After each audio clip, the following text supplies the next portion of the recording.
Question تھا، قبرستانوں میں اب جگہ نہیں ہے، انگلینڈ کی کونسل نے اجازت دی ہے کہ کافروں کے قبرستان میں مسلمانوں کو دفن کر دیا جائے۔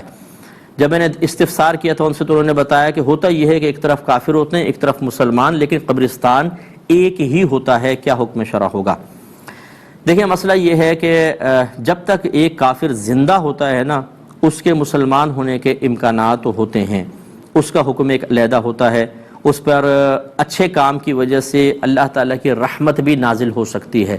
یہ بھی رحمت نازل ہو سکتی ہے اس شکل میں کہ اللہ تعالیٰ اس کو مسلمان ہونے کی توفیق عطا فرمائے۔ اسی لیے زندہ کافر سے بقدر ضرورت آپ میل جول رکھ سکتے ہیں، اس میں کوئی مسئلہ نہیں ہے۔ لیکن جب کسی شخص کا حالت کفر میں انتقال ہو جاتا ہے تو قرآن کی نصوص قطعیہ کا فیصلہ ہے کہ اب وہ اللہ کی رحمت سے بالکل محروم کر دیا جاتا ہے، اور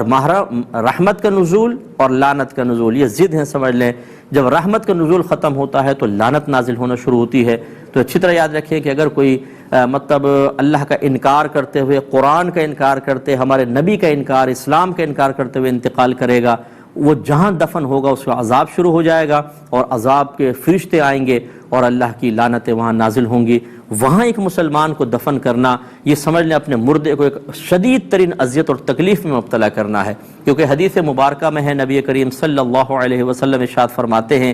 کہ مردے کو اپنے برے پڑوسی سے ایسی ہی اذیت ہوتی ہے جیسے زندہ انسان کو اپنے برے پڑوسی سے اذیت اور تکلیف ہوتی ہے، تو پھر وہ مسلمان بہت اذیت اور تکلیف میں ہوگا۔ بہرحال اگر مجبوری کی صورت ہے، جیسے آپ نے کہا کہ ادھر کافر ادھر مسلمان، بہتر ہے کہ ایک دیوار کھڑی کر دی جائے تاکہ سیپریشن ہو جائے، سیپریٹ ہو جائے۔ باقی نزول تو تب بھی ہو رہا ہوگا، لیکن چلے پھر بھی اطمینان قلب کے لیے معاملہ، ورنہ مسلمانوں کا قبرستان بالکل علیحدہ ہونا چاہیے۔ تمام مسلمانوں کو چاہیے کہ آپس میں پیسہ ملائیں اور ایک جگہ خرید لیں اور وہاں مسلمانوں کو دفن کریں، کوشش یہ کیجیے۔